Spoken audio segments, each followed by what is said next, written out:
Coming to you from the Black Swan Media Studios, this is Fireside Chats, talking to the real difference makers in the world. Now, here is your host, John Crump. Good evening, everyone out there. Tonight is a special episode. We're going to be doing a three-part series on the upcoming elections in Virginia by interviewing some people. But before I get into that, I just want to throw out a couple plugs out there for everything. Let me just make sure we are broadcasting first before I get into this. Forgot to check that.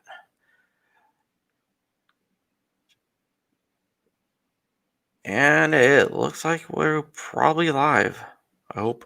All right. My name is John Crump. I am the Virginia State Director for Gun Owners of America. I am also a writer for Amaland.com, and I am a Virginian.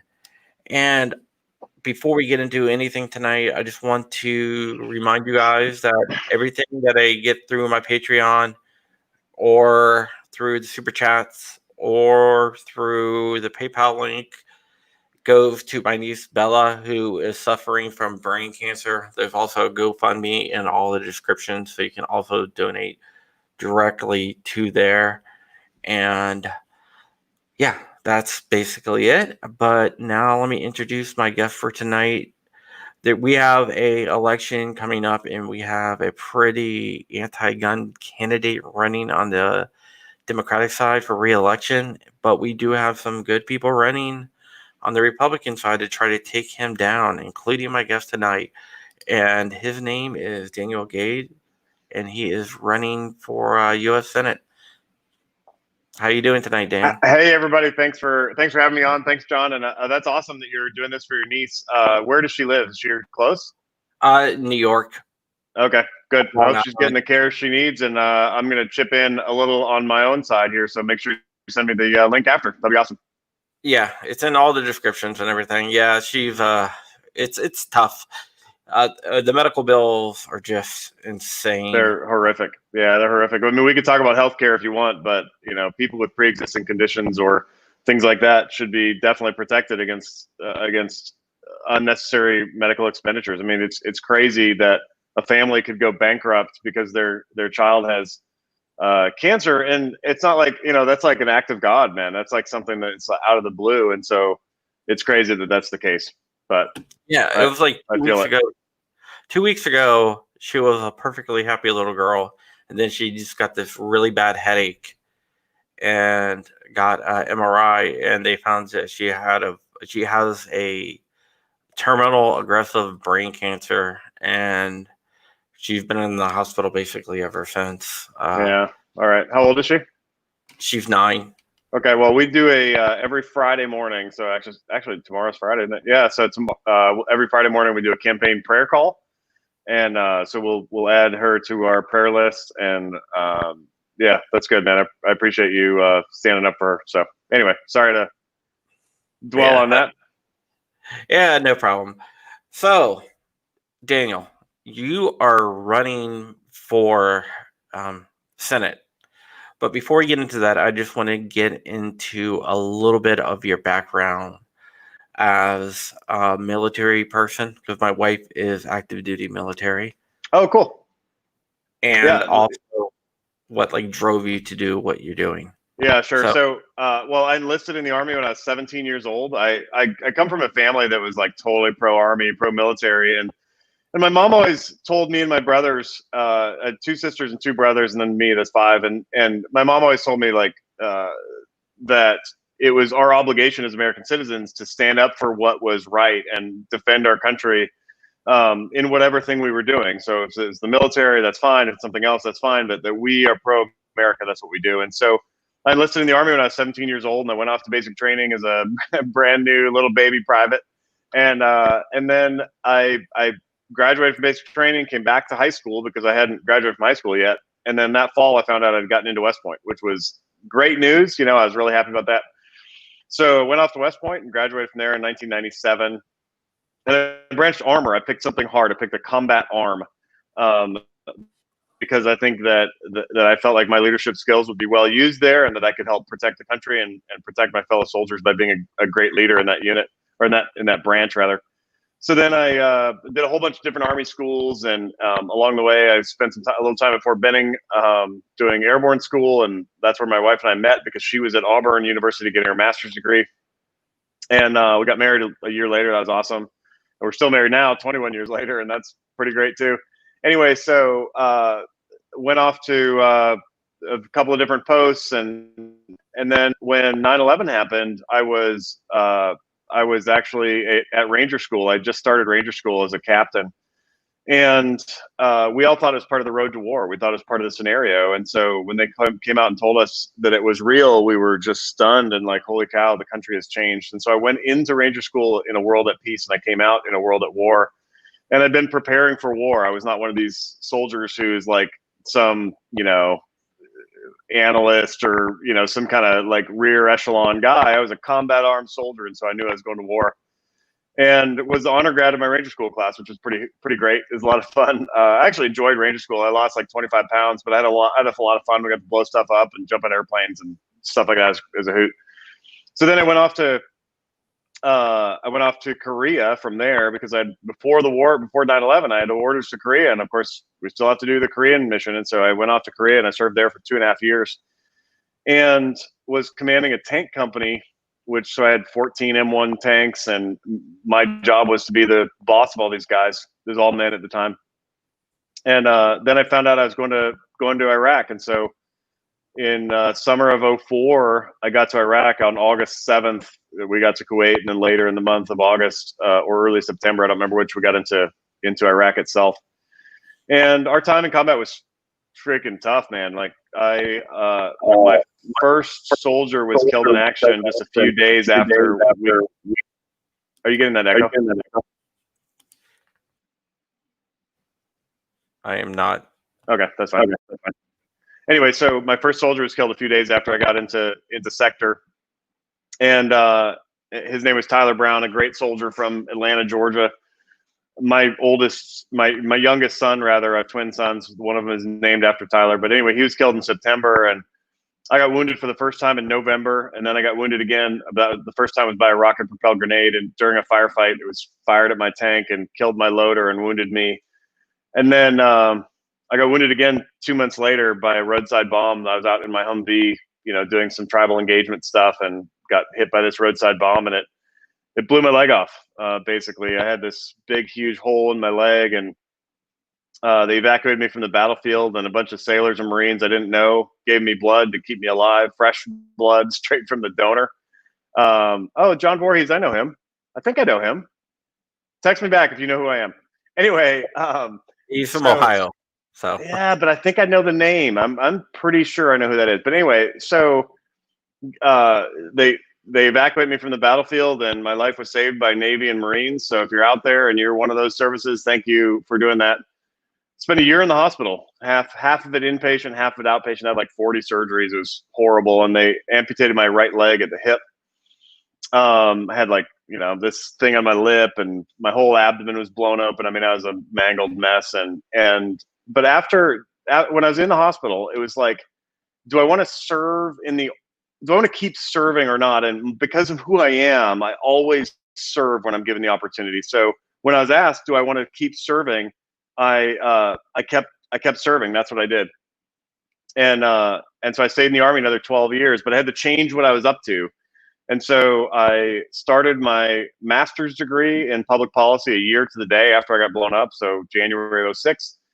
Did my master's degree, finished it in 18 months or whatever, and then was invited to work on the White House Domestic Policy Council, serving veterans by helping formulate the policy that takes care of veterans. And so I did that for 14 months or something.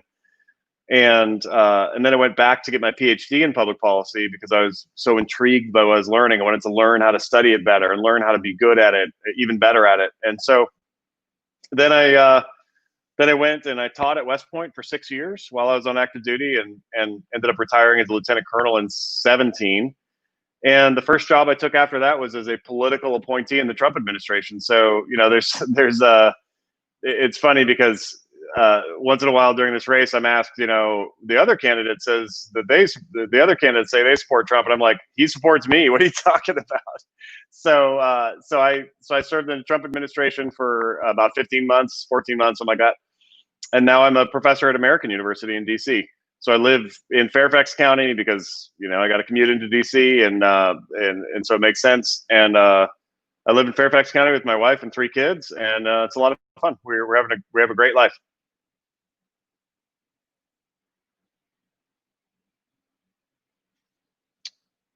I'm sorry, John. Are you on mute? I can't hear you. Oh, sorry. There you are. Sorry, I must have hit the button. You have a Bronze Star. What was the Bronze Star for? Well, my Bronze Star is for service, actually, for being a leader in a combat zone.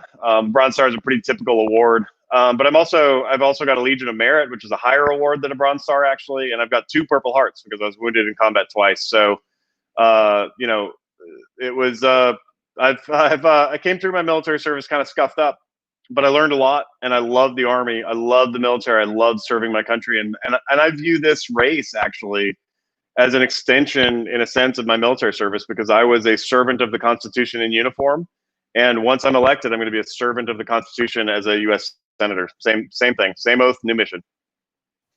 Okay, so you really believe in that oath? Absolutely. Oh my gosh, yes, absolutely. It's a binding oath. An oath means something, and so we take that oath, and it needs to be a serious oath. And I'm dead serious about my oath to the Constitution. That's cool. So, you teaching at American University, is it hard being a college professor teaching at a university?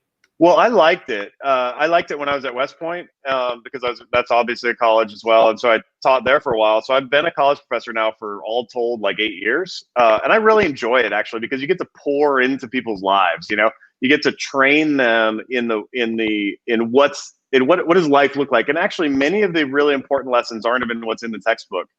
For my students at West Point and for my students at American, they learn a lot about sacrifice from looking at me. I'm going to use a prop here. I don't use a prosthetic because I gave up on prosthetics about 2 years ago because it hurts and it wasn't comfortable, and my mobility is better with crutches, sorta. And so I use crutches to get around. And so it's obvious that I'm an amputee. If you go to my website, gade4virginia.com, you can see pictures of me, and it's obvious I'm an amputee. It's like no secret. But the students learn something about sacrificial leadership and about self-sacrifice by looking at me, and that's something that I don't even need really to talk about very often unless somebody asks me about it. Yeah, what's the difference in the types of students at American? I sometimes joke that the difference between teaching at a military university where everybody's wearing uniforms and the difference of teaching at a civilian university is like yoga pants, right? Like people can wear whatever they want and everybody wears yoga pants. But really the students are smart. They love America. They love each other. They're kind. And so I think there's a lot in both universities that is really something that makes America great. Now, American, where I'm teaching now, is like famously a left-wing university. And so I get a lot of practice in talking to liberals, and it's fine because most of them, they love America. They want everything to be good. They're kind-hearted people. And so I don't have any problem with talking to those folks. As a matter of fact, I love them like I loved my students at West Point. It's all about, do you love other people? Do you care about them? And I do, deeply. Okay. You are part of the Trump administration. Mm-hmm. Have you ever held a political office before? No, I haven't. No, I sure haven't. So I've never run for anything, even dog catcher. As an amputee, one of my favorite jokes is the reason I never ran for dog catcher is because I can't catch a dog. But I've never ran for anything before. But I do view this. I'm ready for this work. There are people who run because they want to be somebody, and there's people who run because they want a title. I don't care about titles, and I don't care about being somebody. I care about serving the Constitution. And with my background and training in policy, my background in sacrificial service in combat, my lifelong conservative principles, I'm ready to do this, and I can do the work. I'm not a single issue candidate who is focused on one little narrow thing. I can lead on a whole bunch of issues that are important to Americans. All right. That is pretty cool there. Uh, Leading Americans is something that I don't think we really have enough of in Congress with real leadership. I mean, there's Yeah. people who tell us what to do and tell us what to think, but it doesn't seem like there's a lot of actual representation in the Senate and Congress, especially if you're a conservative, libertarian, or a gun guy in the Right. state of Right. Virginia.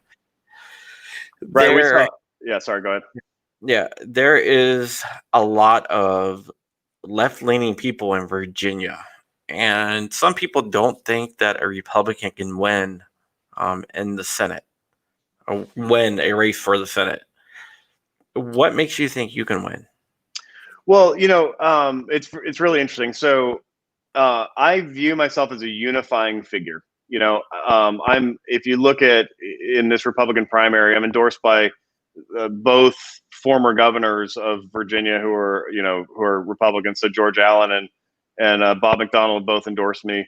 I've got this great set of people who are behind me because what they've seen in me is something that they can unify around. And it's kind of weird because I don't know really why that is. I've never been in politics before. I don't know what they see in me that they want to back, but I'm deeply grateful for their backing anyway. So what I'm doing is I'm building this coalition that's driving us towards winning the primary first, of course, but also then towards winning the general election. What does it take to win a general in a state that's purpley color and kind of blue?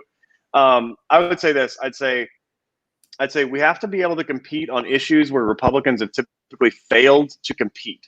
So, for example, Republicans haven't done well on education and healthcare lately. They do okay on the economy, they do okay on tax cuts, but they don't compete on education and healthcare. And I'm willing to engage on those things because I'm the one in this race with the actual policy training and experience to be able to talk about those things on a large, national scale level. And so that's going to be great for me in the general because I'm not going to go in there and scare the heck out of the suburban sort of traditionally like the soccer mom kind of swing voter, because I can talk to them where they are, and being able to be well versed in a variety of important policy areas is really great. And then I think that my love for humanity, my love for other people is going to come through very well. I've got great kids and a great wife. They're all upstairs, but who can be an example of the sort of person I am. And I think that people need to trust you as a person before they care what you have to say on policy. So this is going to be an exciting race. I think it's very interesting. And by the way, the other thing that is going on in Virginia right now is that the left has lost its mind. They've come after our guns. They've come after $15 minimum wage. They've come after Green New Deal type policies that are going to increase our energy costs. They've decided that late term abortion is like coolest thing ever. And so Virginia Republicans, conservatives, libertarians, all of whom I'm uniting, are fed up with it. And their first chance to vote against that nonsense is November 3rd when they're gonna have the president on the ballot. Excuse me, and I'm gonna be on the ballot as well. How do you plan to engage the folks in urban areas? Yeah, so Raw 6613, great screen name. But so look, here's what I think is universal. I think that lifting people out of poverty, promoting individual liberty, promoting safety and security, all of those things are universal. And it doesn't matter whether you're urban, suburban, or rural, you believe in those things because fundamentally that's like the most American value. What do you believe in as an American? So I'm not afraid to talk to those folks. As a matter of fact, I'm going to have, I'll be rolling this out later, but I've built a coalition of some really great people who let's just put it this way, they don't look exactly like me, right? An Asian coalition and some African-American people who are helping me, or Black, whatever term you prefer. Those folks are helping me, and I'm gonna really get into those urban communities and non-traditional Republican communities, because really those people are deeply they're conservative. They just don't know they're conservative. They're conservative, but they're not Republicans per se. They're not for late-term abortion. They know that the Planned Parenthood comes after black babies in particular. Yeah. But it's okay to talk about that. It's okay to go in there and do some outreach. I'm into it. Yeah, I think a lot of politicians kind of missed the boat on that. Totally. They automatically see that population to the Democrats when That's right. what I'm looking for is someone to represent everyone. It shouldn't Yeah. matter what color your skin is. If you're an American, you're an American. Well, John, I told this. I told you part of this story earlier, but when I got blown up, I was bleeding obviously everywhere because both the femoral artery and vein were severed. It was terrible. So they transported me to Marine Corps or with a Marine Corps helicopter to a Navy surgical facility, during which time I passed out, and that was my end of my time in Iraq as far as I was concerned. But anyway, they gave me all the blood they had stored, and then there wasn't enough, so they went to the mess hall and they got people to donate blood, and 25 sailors and Marines who I didn't know came over and donated blood. And it's cool because what you just said is exactly right. Not one person came in there and said, well, is he gay? I'm not, but they didn't care if I was. Is he Republican? Is he a Democrat? Is he black? Is he white? Nobody cared. And so I imagine that I have black blood. I imagine I have Hispanic blood. I imagine I have female blood. So what? What matters is it's American blood. And that's what kept me alive. And I think that's the spirit that's going to infuse this campaign in a way that is going to be very difficult for the Democrats to beat. And for that's what's been uniting Virginians around my candidacy throughout this primary season. All right. This question comes from Sheila Benson. I'm going to rephrase it just a little bit.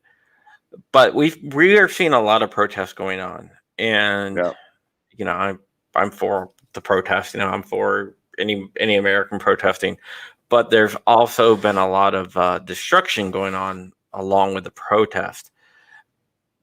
If you were in complete control, how would you handle that? Well, so let me just first say that I've been around dead, dying, and wounded people a good bit in my life, actually, because of my experience in combat. And yet watching the video of George Floyd being killed was heartrending for me. And so I understand how people feel about that. I understand that the rage, I get it completely. I fully understand it. And the appropriate response to it, in my view, is to advocate for reform. Yes, protest. Yes, march. Yes, think. Yes, talk. Yes, yell. Yes, paint a sign. Yes, if you want to burn a flag. I think that's over the line, but it's your right to do so. It's not hurting anybody else. It's fine. Hurting people, destroying stuff, breaking things, doing what they're doing in Seattle, where they just declared some kind of silly autonomous zone and put up a wall around it, which sort of irony there for people who probably aren't into border walls. But anyway, all of that is lawless behavior, and it's got to stop. I'm really glad, though, Sheila, thanks for this question. I'm super glad that I'm not the one in charge, or that I'm not the one given sole authority. I'm glad to live in a country where we don't live under a strongman dictatorship. Because if I make a decision as a single person, guess what? I'm probably going to get it wrong. And I'm probably going to trample on people's rights, because if you make me as a dictator, I'm going to make mistakes and I'm going to accidentally hurt people. So I'm thrilled to live in a country with a representative democracy like ours. And I'm glad I'm not the strongman that you put in that scenario. All right. A question from Bob here. Do you see gun ownership as a common unifying issue? Yeah, sort of, Bob, sort of. So there are millions and millions of gun owners. Probably, I don't know what percentage of Virginians own guns. I think around half, actually. So you're talking about half. If half of Virginia owns guns, that's great. For a lot of us, guns are core to our identity and core to our ability to protect ourselves and our families and prevent tyranny. So we saw in Richmond on Lobby Day, although I wasn't able to be there because I'm on crutches and it was a disaster area. The fact that tens of thousands of Virginians and others were advocating for gun rights. Now, a lot of people, though, the swing voter, the suburban, person, a lot of those people are scared of guns because they've never been exposed to them. So I think as gun owners, what we ought to be doing is, like, if you want to advocate for gun rights, I think it's a mistake, frankly, to strap a bunch of guns to your body and walk through a suburban area. You're just scaring all the ladies coming out of Lululemon, right?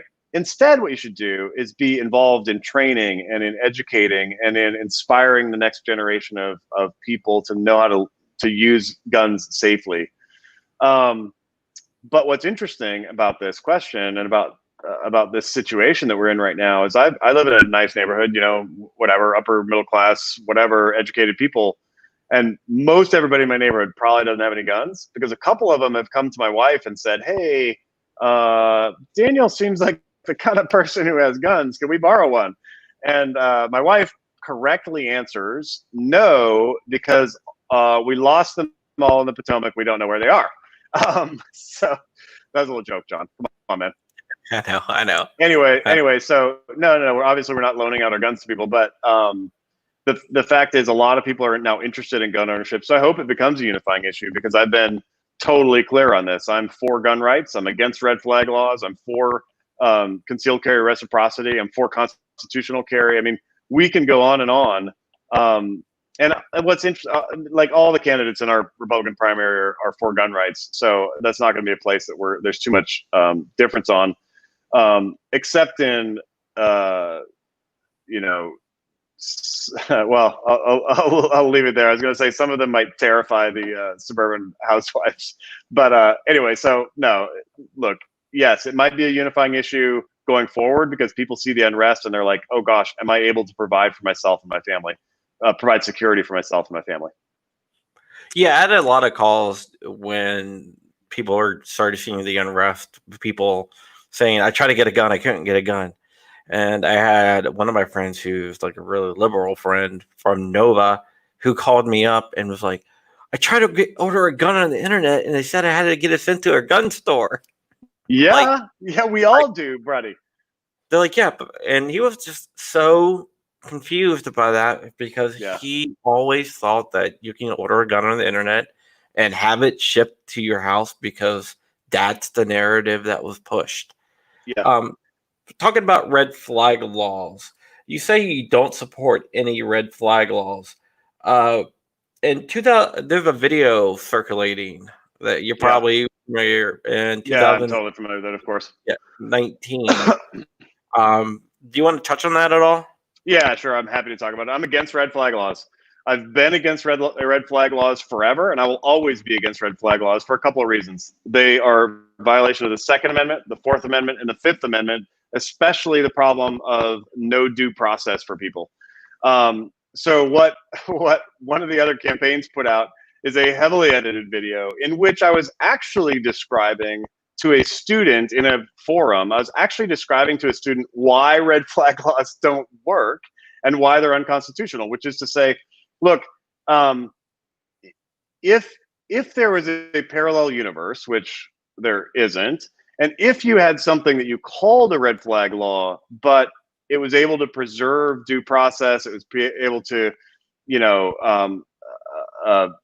basically not be a red flag law, then it would be fine, in the sense that, of course, we want to keep guns out of the hands of people who are suicidal or homicidal. So if somebody's had a chance to defend themselves in court, and the judge and the jury say that they are no longer able to have gun rights, we're okay with that, because we take them out of the hands of felons all the time. We take away the rights of felons to own guns all the time. So if that's what we're talking about, then a red flag law is fine, right? But that's not what we're talking about when we see what the leftists come out with. So I was trying to explain that to the student. I might have stumbled over my words a little bit, but I'm not for red flag laws. That's ridiculous and silly. And, it's silly season in politics. When a campaign is behind, what they do is try to throw as much dirt as possible. And I've decided I'm going to run a positive campaign, so I'm not going to throw dirt on other candidates. All right. That's cool. Yeah, I just thought I wanted to give you a chance to explain those comments because when people saw that I was having you on, I kept on getting pinged with that video. Yeah, sure. I mean, again, it's silly season. It's silly season. We're like 11 days until the primary, and I don't support red flag laws. They don't work. They're unconstitutional. They don't solve the underlying problem of mental health or aggression, if you will, like homicidal ideations. They do have, by the way, a very deep appeal for a lot of people on the left because they think that that's going to solve the problem, and they're wrong on policy. And again, maybe I stumbled over my words as I was explaining that to that student, but I don't think a heavily edited video from a neighboring campaign is the best way to discern what's in my heart. Again, I'm not for red flag laws. That's ridiculous. Yeah, that's one thing I always do. If I get a video and it's not the raw video, I always ask and try to find the raw video. I didn't find the raw video. On that one, I have no idea where the raw video is. Actually, I haven't seen it. But I vaguely, I mean, it was a hypothetical posed by this student, like, what is a red flag law? And I was trying to explain it, and I might have, who knows if I stumbled over myself. But, that's the problem with having lots of video and audio out there is, I don't know. Yeah. Sean Palmer wants to know, what is your plan to get the Virginia economy going again? Yeah, I mean, the first thing and the most important thing here is to get the government out of the, I was going to use a rude word, to get the government out of the way, right? So what we've seen here with COVID and everything is Ralph Northam has shut us down. He's kept us shut down for way, way, way, way too long. And it's time to reopen our economy and let people get back to work. So that's part one. Part two is when I get to the Senate, it'll be January when I get sworn in. One of the things we need to work on right away is a payroll tax cut, or payroll tax holiday rather, which what that does is allows workers to keep more of their money in their pocket and allows businesses to lower their overall expense profile so that they can reinvest that money back into product or more people to hire or more equipment or modernizing or all that stuff. So there's some things we can do right away that'll jumpstart the economy. But clearly, look, every job is valuable. Every job is important. And if you had a job at I don't know, the Bed Bath & Beyond is I saw that it was still closed the other day. I was driving by. I wasn't going to shop there, trust me. But it was closed, and I'm like, well, what about the people who work there? Because they're providing for their families, and that's critical work. So let's be clear, all jobs are important, and we got to get this economy back going again. Yeah. Convention of States, are you familiar with it? And what is your position on it? Yeah, I'm familiar with it. It's under Article 5 of the Constitution, which allows us to have a convention of the states to modify the Constitution. It could be dangerous, though. I'm sorry, what? I said it could be dangerous, though. Yeah, John, that's what I was going to say. And I think the guy's name is Bob. Raw 6613. It's Bob again. But anyway, the thing that I'm afraid of with the Article 5 convention, and I haven't seen a good answer to this, although I'm totally willing to have a good answer if somebody sends it to me or if I find one, is how do you prevent a runaway convention? Because remember that the original Constitution was written it was in a runaway convention that was originally just convened to modify the Articles of Confederation, which was the weaker version of the Constitution that was in effect from, basically right after the Revolutionary War through 1789. So we were supposed to have this convention to modify them, and they ended up scrapping the whole thing and doing a brand new constitution. And the danger of an Article 5 convention right now is it would be very easy for it to take away gun rights, take away freedom of speech, put in place hate speech, ridiculous, rules where the government determines if what you said is hateful, instead of our current thing, which says you can say whatever you want, provided it's not a direct threat or danger to somebody, fire in a crowded theater and all that. So I think an Article 5 convention without very strong safeguards is a bad idea. and I haven't seen any. I haven't seen the safeguards that I would want to see. I'd want to have a parachute on that thing before I'd try to fly it. Okay. A question from me is: are you following what's going on in Seattle? Yeah, I saw. I wasn't really until yesterday, because those people have always been crazy and whatever. Just make coffee and get out of the way. But I saw that they blocked off like an autonomous zone, and it reminds me in some way, actually, of spring of '04, the city of Fallujah. Actually, under General Mattis, the Marines had tried to take it in March and April, and they'd gotten fought. They'd gotten fought to a standstill basically because there weren't enough of them there, and we ended up turning it over to the insurgents, and Fallujah was an insurgent-run city until November during Operation Phantom Fury, which, by the way, I was just down the road in Ramadi at the time, and it's crazy because if you block off city blocks like that, then you're going to see. I think you're going to see anarchy. I think a lot of people are going to get hurt. They're not going to get their vegan burgers delivered, and so they're going to starve to death. It's very unclear to me what the purpose there is, but it's deeply dangerous when government loses control of its own territory. I mean, it's horrifying. Yeah. Apparently, one of the people that are with them is actually on the Seattle City Council. I'm sure. I don't doubt that the Seattle City Council, just like the City Council of virtually every Democrat-run city, is full of people who are leftist agitators. There was in Portsmouth, Virginia, yesterday. There was some statues that were torn down. There's a big rally there last night, a riot actually, and a whole bunch of Confederate statues were torn down. One of the people that was involved in that, and it was like rallying the crowd, is a current sitting state senator. So I don't doubt that there are political figures who are whipping this up for their own gain. Yeah, there is a person from Manassas who was supposed to do this job. Oh my gosh, yes. I know exactly what you're talking about. Yeah. Let's not give him any airtime. No, I'm not.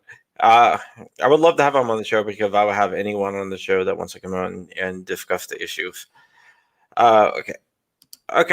Question in the comments. I don't know what is ranked voting. Oh yeah. Okay, so ranked voting is when you don't just get to choose your who you want to be the candidate. You get to choose who you want second and who you want third, and on. And then what you do is you take everybody's choice and you sort of sum them up across the rows, and whoever has the highest, or I guess in that case it would be the lowest, but whoever wins that way wins. So for example, if you have a couple of if you have 4 candidates and one person gets second place every vote and the other 3 rotate through the first 4 places, then the person who only ever got second place wins, even though even though they never got first choice. So sometimes conventions are run that way. Maybe ranked choice would help. I just don't know the answer to that. That's not my area of study inside of political science. Do you support vote by mail?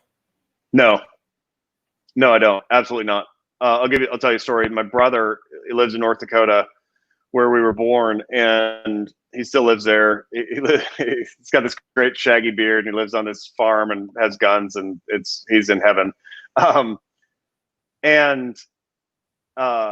He got 2 ballots in the mail with his name on them last week. And he's like, what am I supposed to do? Do I vote twice? And I'm like, absolutely not, dude. You can't vote twice. And he's like, but I could get away with it. And I'm like, you definitely could. You clearly could because you got 2 ballots. That's the kind of clerical error or outright fraud that mail-in voting is subject to. And I'm deeply skeptical of mail-in voting. I much prefer in-person voting with a paper ballot rather than electronic, which can be, has been demonstrated to be a little less secure than paper ballots. Yeah, I think the Democratic primary showed how electronic voting and what can happen with that. Well, Georgia just had a terrible mess. I haven't seen the final details or anything, but Georgia just had a terrible mess with their voting in their primary, in the Democrat primary in Georgia. So yeah, it's a real problem. I don't support it. I mean, sure, military and people who can't be home for voting, and disabled people or people with disabilities, rather, to use the correct term, should be able to vote by mail. That's fine, or absentee vote. But everybody, that's crazy talk. That's the wrong approach. Okay. What is the biggest difference between you and your opponents? Well, my opponent is Mark Warner. And the biggest difference between me and him is that he's a big government liberal and I'm a small government conservative.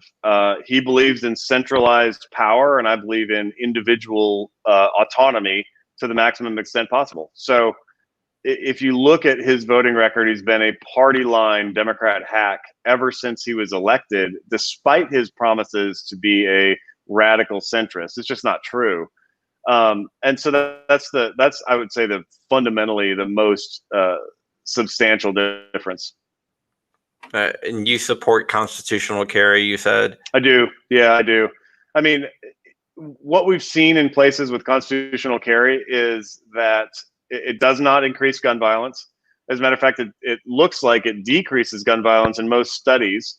And besides that, the Constitution says you have the right to keep and bear arms, unless it's been taken away from you by the actions of a judge and jury or through some process or through some other process of law, I suppose. But it's clear that constitutional carry is the right answer to me. Now, concealed carry arrest, constitutional carry, probably it's going to take a little while to get there because the left actually has votes. So there are other things we can do short of that will help us safeguard our gun rights. But I'm for constitutional carry. If I got to be all the votes myself, I would vote for constitutional carry. Right. I just want to take a little break here just to remind people you can do a super chat. You can join my Patreon at patreon.com/John Crump.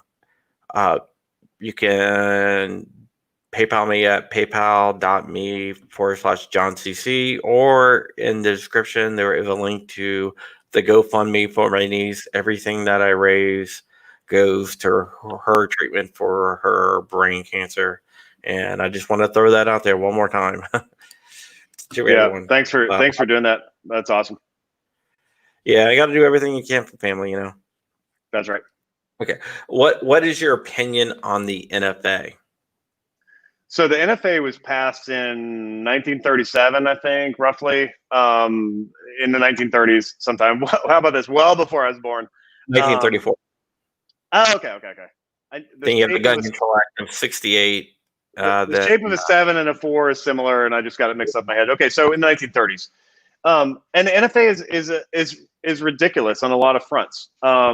So, for example, the fact that suppressors, of which I have one right now in my safe and another one in NFA jail at my local gun store, the fact that suppressors, which don't silence anything, they don't make a regular gun into an assassin weapon or anything like that, they just make it more pleasant to shoot.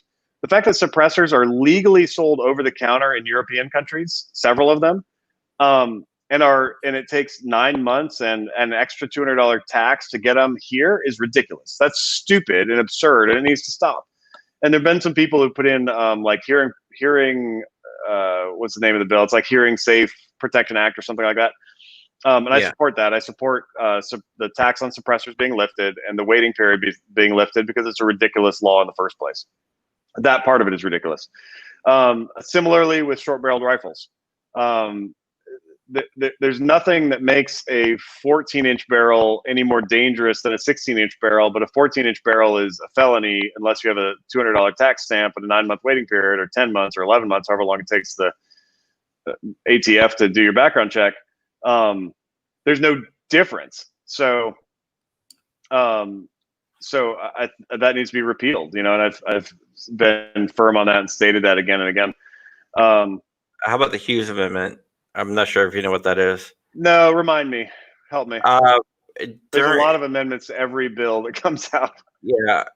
There was the firearms back in 1986. The FOPA passed. The Firearms Owners Protection Act passed, and it had something on it called the Hughes Amendment, which basically prevented new machine guns from being registered. Right. Yes.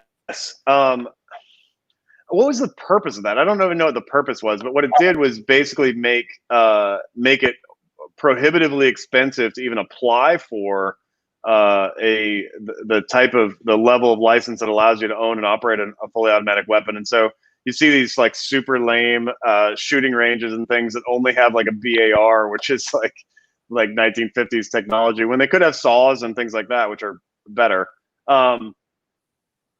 Yeah, I'm not for that. I don't even know why they would put that in place, other than just to choke off the supply of interesting weapons to folks who want to shoot for fun. And trust me, having shot a lot of machine guns in my life, like lots, including in combat, on the two-way firing range, machine guns are a whole lot of fun to shoot, and I'm fine with machine guns, no problem. It was to check off the supply.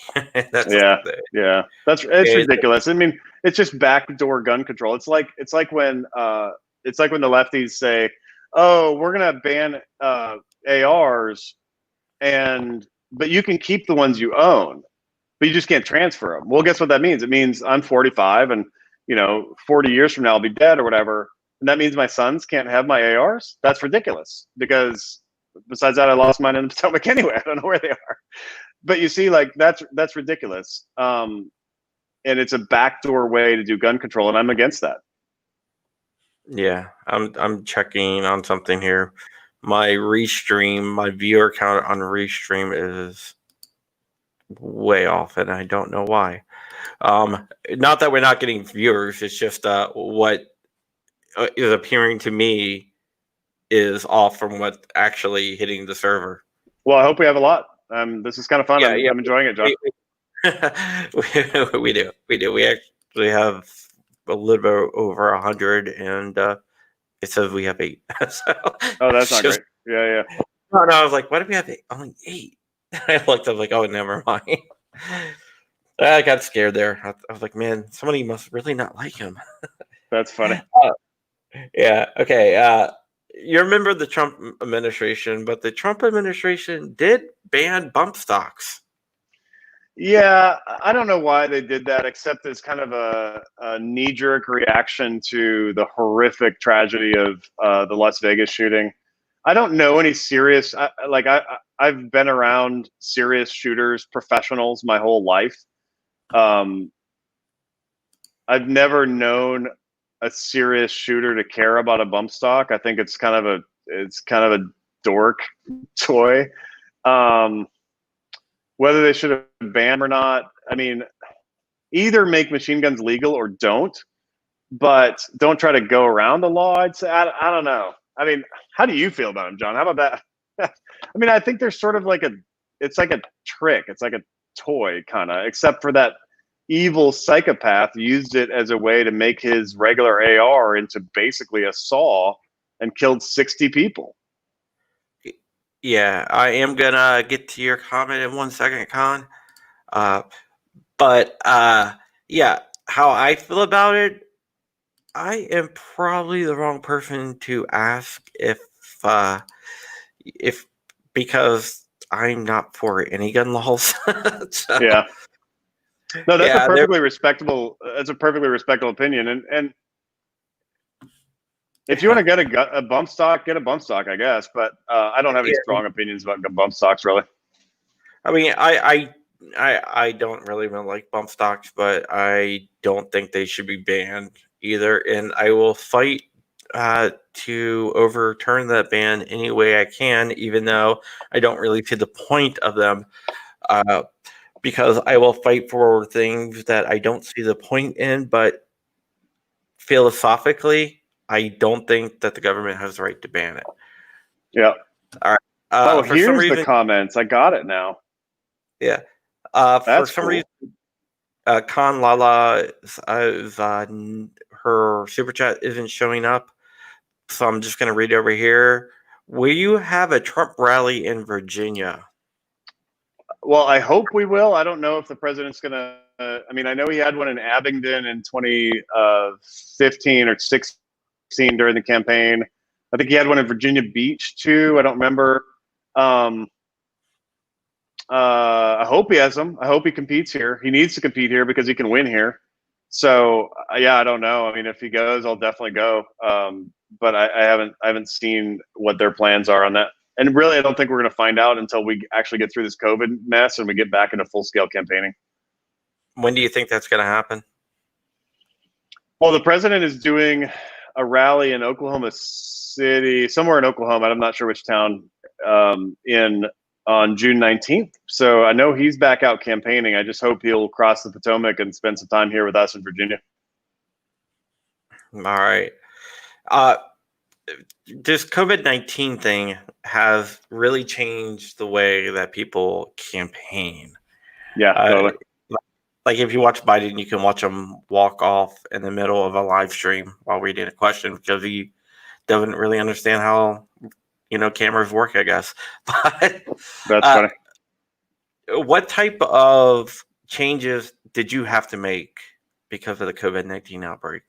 Well, the first thing is that you get to wear shorts a lot more than you get to during a regular campaign. So, for example, I call it the COVID mullet. Remember back in the old days, people would have like business up front, party in the back. The COVID mullet is when you wear like nice clothes up top and you're wearing shorts and a flip-flop like I am right now. So that's a COVID mullet. So you get to wear a COVID mullet wherever you want during any campaign events. But more seriously, there's a couple of advantages, actually. One of them is that I can have a statewide presence at a moment's notice right here in my basement with my little screen behind me, So I've had rallies and meetings in Roanoke, and then 2 minutes later, I'm in, 20 minutes later, I'm in Virginia Beach, and then 20 minutes later, I'm back in Northern Virginia. So that's good. A lot of it, our calling program is going fine. We can't door knock right now, which is a problem, but we've done hundreds of thousands of calls with my interns and my paid staff to people out there. So we're getting the word out. We're doing a full scale campaign. I don't think it's been that big of a deal from that. And Matt Das Cowboy, I'm glad you like the COVID mullet. You have total permission to borrow that. You are welcome, sir. Yeah, it seems like a lot of people want a Trump rally in Virginia. Yeah, and somebody said it was Roanoke and not Abingdon. I thought it was Abingdon, but cool. All right. Con gave us a couple more dollars, and she says Warner has $250 million net in his war chest. Could you get Trump to hold a rally here to help, raise some funds for you? Yeah, totally. So I actually I can't talk about that quite yet, but I've got some stuff brewing on that front that's going to be very interesting. So look, I mean, campaigns are horrifically expensive. Warner made a lot of money as a sort of fake businessman, trading on insider knowledge. That's how he made all that money. But in his campaign right now, he has like $9 million. He's worth 250. No, he's worth 250, but in his campaign, he has like 9 million. Okay. So for me, in my race right now, I think the public financial reports show me, raising reasonably good money, and there's a new report coming out soon. And I've raised really good money, and it takes a lot of money to run a real campaign.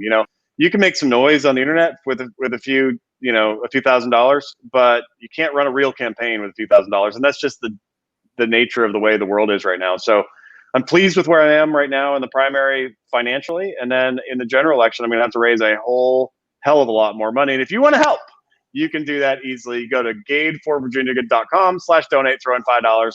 Or any number is fine. Throw in 2 cents for all I care. That's awesome, because 2 cents times a whole lot will eventually get me where I'm going. So, yeah, I mean, I'm happy to have the support of anybody who wants to support. And honestly, I've been very humbled and pleased by the fact that I've got right now, I think over 5,000 unique donors from around Virginia. 80% of them are from within Virginia, and like 80% of them are below. They're small dollar donors. So I'm really thrilled with how that's going. It's been going great, and I think I can be set up here. Hey, John Voorhees, thanks for the support from Ohio. Throw me like $2.02 for the Second Amendment. Yeah, you can take out of state donations. Oh yeah, totally. Yeah. Yeah, as a matter of they're- fact, the Democrats make most of their money. The Democrats in Virginia make most of their money from New York, Florida, and California. So yeah, listen. Every Senate seat is a nationwide campaign. It's not. There's no such thing as a Senate seat that can be won by only dollars from inside the state. That's absurd. You have to be able to raise money outside the state. yeah. Con saying you should go to Nova. You're from Nova, and so am I.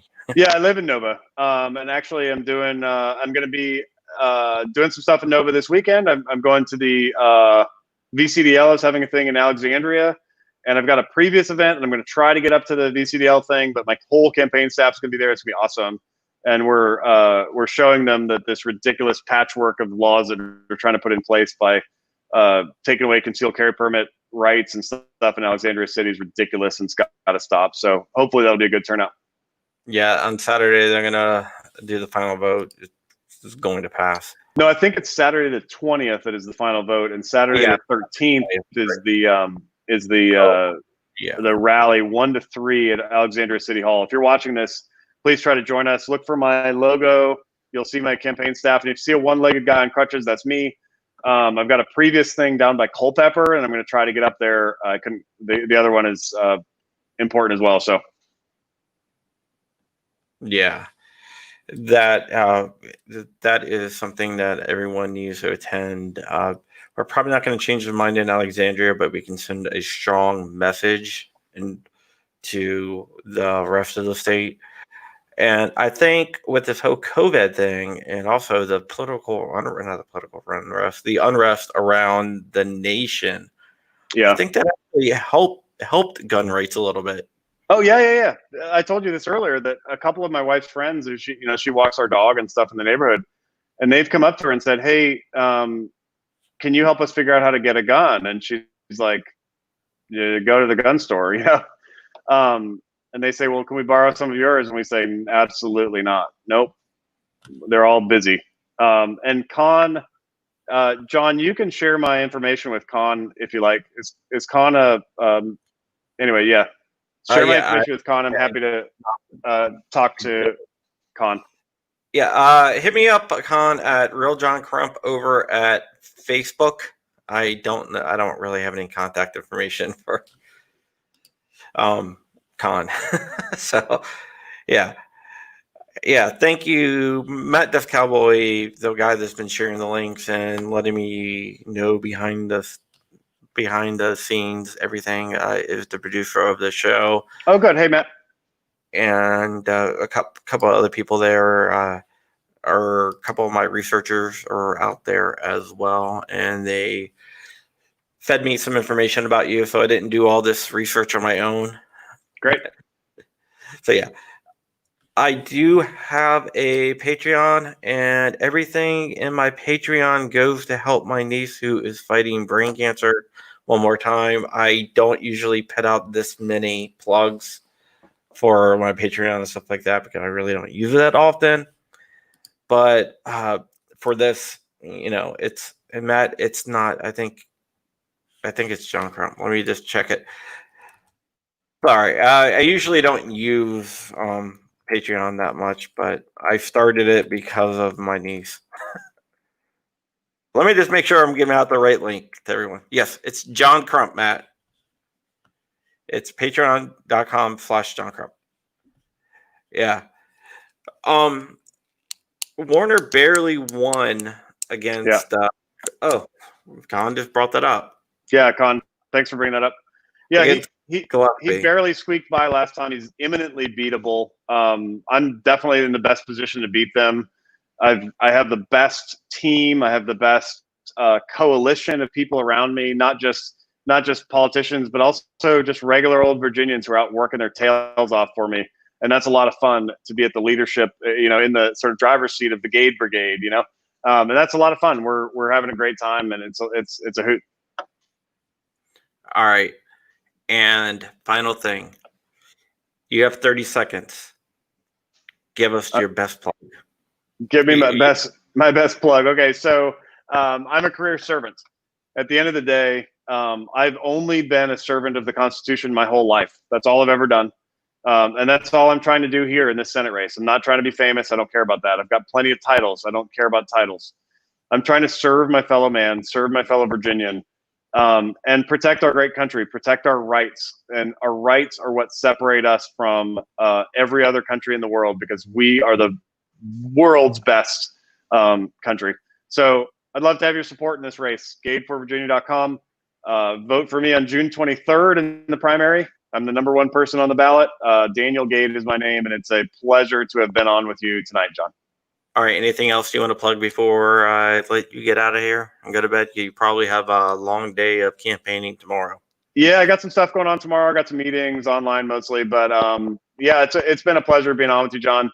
Let's do this again, man. Let's after the primary, which I feel very good about the primary. After the primary, let's do this again. We can do it once a month if you want. But why are we doing this at 10 o'clock at night? It's crazy, man. I have young kids. Oh, cool. Okay. Yeah, I've got little kids too, but they're at camp. So, mine are medium. I've got two 12-year-olds and an 18-year-old.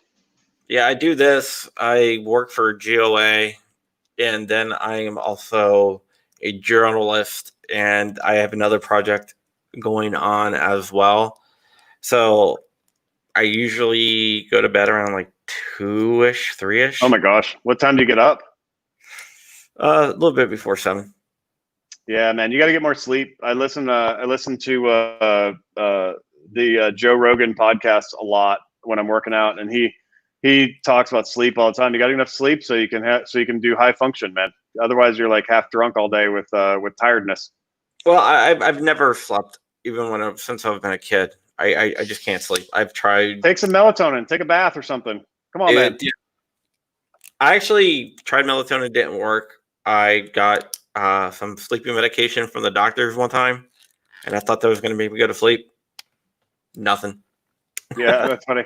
Hey, can I tell you something funny? I want to, before we jump off here, Matt Das Cowboy, you're going to love this. So I had my birds and the bees conversation with my twin sons a couple of weeks ago, and we went camping and we had a great time, and I was walking them through the whole thing, and one of them, I said, "Do you guys have any questions?" And one of them goes, "Well, Dad, you sure gave us a lot of new information."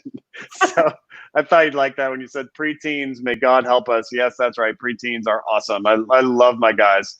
They are hilarious. They're wonderful kids. Con, email John, and then John will give you my address. Yeah, if you go to, let me give you my Instagram or Facebook and hit me up there, and then I will get you his information. And that's it right there at Real John Crump. All right. Well, thank you so much. And I'm glad to know that you listen to Joe Rogan, because it's one of my favorite podcasts. Dude, he's so good. He's such a great interviewer. We can all learn a lot from him, how he relates to people. So anyway, all the time, which he's endorsed you. He's endorsed who? Dan Crenshaw. Didn't he endorse you? Yeah. So I want to talk about, can I talk about Dan really quick? Yeah, go right ahead. I love Dan Crenshaw. His social media game is on point. He is a war hero. He sacrificed deeply for our country. We share what I call a fellowship of suffering, in the sense that we've both given body parts for our country. But when he endorsed me, I got a lot of people like, "Hey, what about red flag laws? Red flag laws?" And I'm like, "Man, stop. Just because he endorsed me does not mean I'm for red flag laws. I'm against red flag laws. I always have been, always will be." But Dan Crenshaw is a war hero. I would love to see him be president someday. Honestly, he's a legitly great representative of our conservative values, and I consider him a friendly acquaintance. So anyway, yeah, Crenshaw's awesome. I think everybody should check out his social media defenses of our conservative values. Yeah, Crenshaw earned my respect when he went on Saturday Night Live with Pete Davidson. Yeah, that was good, man. When he accepted he was just graceful about, and not a jerk about, being all like, "Oh, you made fun of me, now I'm mad." Stop, man. Yeah, well, he was great. His response when people were like, "Oh, what do you think about him?" He's like, "Yeah, he's like, too many people get offended by stuff. I'm not going to get offended by it. I Yeah, don't you care. should see the people. You should say the things people say about me, like the one-legged guy. You know, there are sometimes people in politics who think it's funny to mock me for my combat wounds, and I don't think it's very funny. But I have to just sort of grin and bear it. So whatever, Yeah. it's fine. What can you do, right? Yeah, All exactly. right. Thank you so much for coming on, Daniel. All right, John, this was really fun. I greatly enjoyed it. It feels like we're just hanging out. I look forward to meeting you in person. Yeah, that's why I like doing this. And this is kind of like a laid back podcast. It's not something too serious. I do a lot of investigative journalism, which is really serious stuff. So this is like my pressure relief, talking to people that I usually would, be investigating and whatnot. Well, if you ever want me to guest host, I'd be happy to do it. That sounds like fun. Oh yeah, we can definitely do it. How about tomorrow night? Just kidding. That's funny. That's funny. I got stuff. I'm busy. I can't do it tomorrow night. Anyway, John, see you later. Bye, everybody on Facebook. Thank you, or on the comments. I don't even know where those are going, but anyway, thank you, everybody. Con, I look forward to hearing from you by email or Facebook or whatever. All right, cool. Bye, everybody. Thank you so much. Bye.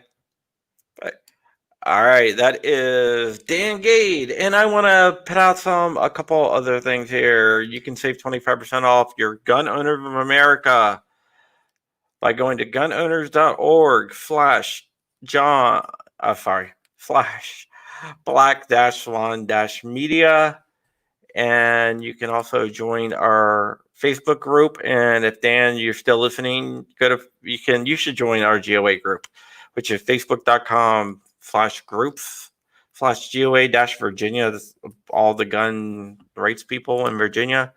And that is it. Tomorrow, I will be back with Tom Special, who is actually running against Daniel Gade. So I will see you guys tomorrow. All right. And that is it. I'm going to end the show, and I will talk to you guys later. You've been watching Fireside Chats with John Crump, a group production. Like, comment, share, and subscribe. Tune in every week.